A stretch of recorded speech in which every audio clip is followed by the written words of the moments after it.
अस्सलाम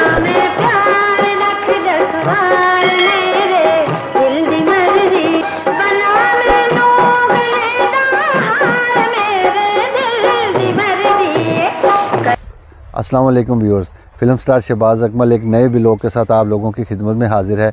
व्यूअर्स, आज का जो व्लॉग है वो माजी की सुपरस्टार और इंतहाई जाज़िब नज़र और बड़ी खूबसूरत हीरोइन नीलो बेगम पे मैं बनाना चाहता हूँ।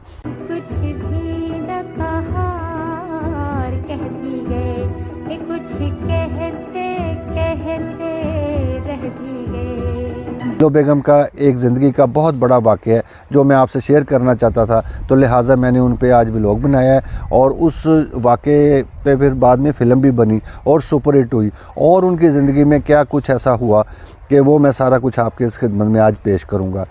जो उनकी पैदाइश है वो 30 जून 1940 में वो बिहार हिंदुस्तान जो ब्रिटिश का दौर था तब वहाँ पे पैदा हुई, और वहीं और ईसाई घराने में उनकी पैदाइश हुई। उसके बाद उन्होंने किंडरगार्टन एक स्कूल है उसमें थोड़ी तालीम हासिल की, स्टार्ट की। 16 साल की उम्र में वो पाकिस्तान शिफ्ट हो गई। फ़िल्मों में काम करने का उनको बहुत शौक़ था।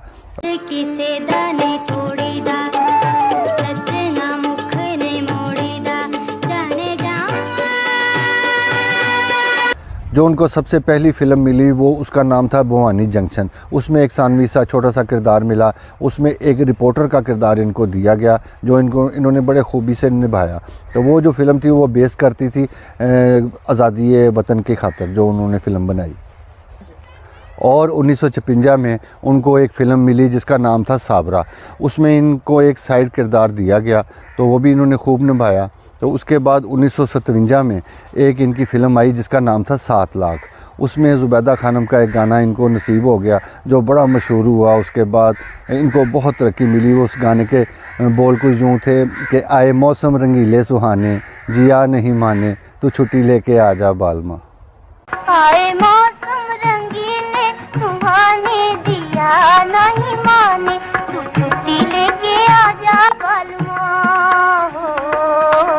और 1958 के बाद जो नीलो बेगम को बहुत सी फ़िल्में ऑफ़र होनी शुरू हो गई और बड़े प्यारे प्यारे उनको किरदार फ़िल्म इंडस्ट्री में मिलने शुरू हो गए, मेन किरदार उनको मिलने शुरू हो गए।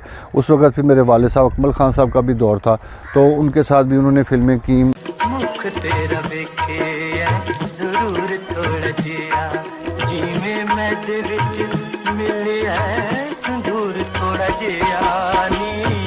की सैती फ़िल्म की और भी मेरा माही फ़िल्म की और भी बहुत सी ऐसी फ़िल्में जो कि दूसरे अदाकारों के साथ भी उन्होंने बड़ा बड़ा प्यारा काम किया। वो मैं सारी फ़िल्मों का हवाला आपकी खिदमत में पेश करूंगा। और 1965 में उन्होंने जो हमारे बड़े प्यारे जो डायरेक्टर थे रियाज शाही साहब, उनके साथ उन्होंने शादी की और फिर इस्लाम कबूल किया और अपना नाम जो था वो आबदा रियाज के नाम से उनको फिर पुकारा जाता था।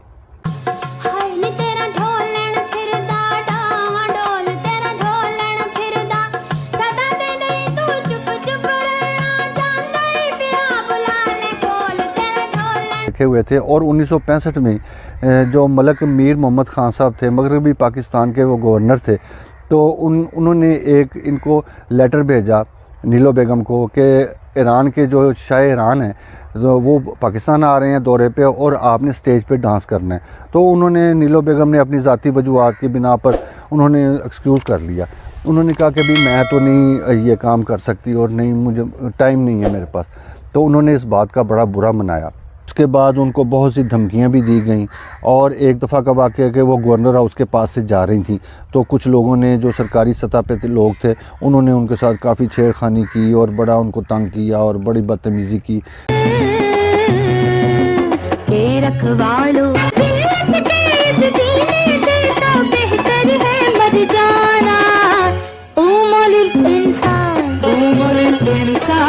इस वजह से उन्होंने दिल बर्दाश्त होकर तो ख़ुदकशी की कोशिश की, तो लेकिन वो फ़ौरन उनको देख लिया गया और डॉक्टरों के पास लेके गए। डॉक्टरों ने बड़ी जदोजहद के बाद उनको बचा लिया, उनकी ज़िंदगी को बचा लिया।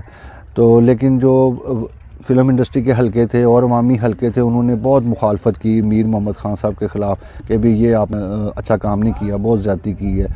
फिर हबीब जालिब साहब जो हमारे माजी के बड़े मारूफ शायर गुज़रे हैं, उन्होंने भी इसी मौजू पे अशार कहे और वो कुछ यूँ थे कि तू के ना वाकिफ़ आदाब ग़ुलामी है, अभी रक्स ज़ंजीर देख कर भी किया जाता है। तो इन अशार के बाद फिर एक ऐसा माहौल बन गया कि उसका असर कुछ उस वाक़े का ऐसा इस सारी टीम पर पड़ा कि रियाज शाह साहब जो थे, जो नीलो बेगम के खामद भी हैं, और उन्होंने इस मौजू पे एक फ़िल्म भी बनाई जिसका नाम था ज़रका। तो उस फ़िल्म में जो एक मेहंदी हसन साहब पे गाना जो गवाया गया उनसे मेहंदी हसन साहब पे, वो बड़ा मशहूर हुआ, जो कि इसी अशार पे वो बना था। तो वो उसके बोल कुछ यूँ थे और थोड़ा सा चेंज किया गया उस शेर को, तो वो लेकिन सेम ही वो लगता है कि ऐसा ही शेर है कि तू के ना वाकिफ़ आदाब गुलामी है अभी, रक्स जंजीर पहन कर भी किया जाता है।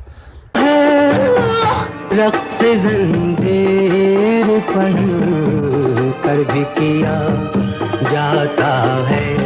में फिर ये गाना भी फिल्माया गया, नीलो बेगम को इसी में लिया गया। लिहाजा जब ये फ़िल्म मंजर आम पर आई और इतनी सुपर हिट हुई कि पाकिस्तान फ़िल्म इंडस्ट्री में उर्दू फ़िल्मों में आप समझ लें कि सबसे ज़्यादा जो बिज़नेस किया वो ज़रका फ़िल्म ने किया, और वो क्योंकि वो उस वाक़े पे भी मुनस्सर थी और फ़िल्म भी बहुत प्यारी थी। वो वक्त पर रुक सकता है जुल्म का सर भी। और जैसे मैंने आपसे ज़िक्र किया कि वालिद साहब के साथ फ़िल्म थी जो सहती थी, और उसके बाद एक फ़िल्म थी 7 लाख, उसमें भी उन्होंने बड़ा प्यारा किरदार निभाया। और जो उस दौर में जितनी भी उनको फ़िल्में मिलती जा रही थी,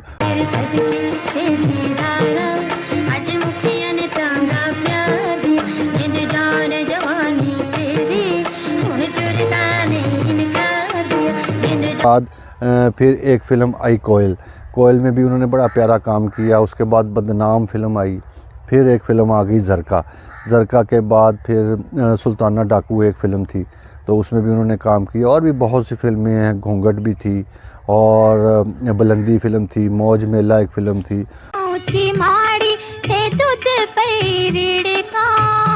मैनू सारे टब्बर दियां चिड़कां चन मखना तुसा भुल जाना असा याद रखना। उन्होंने अपनी फ़िल्मी लाइन में बहुत सी कामयाबियां हासिल की और बहुत से उनको निगार अवार्ड भी मिले।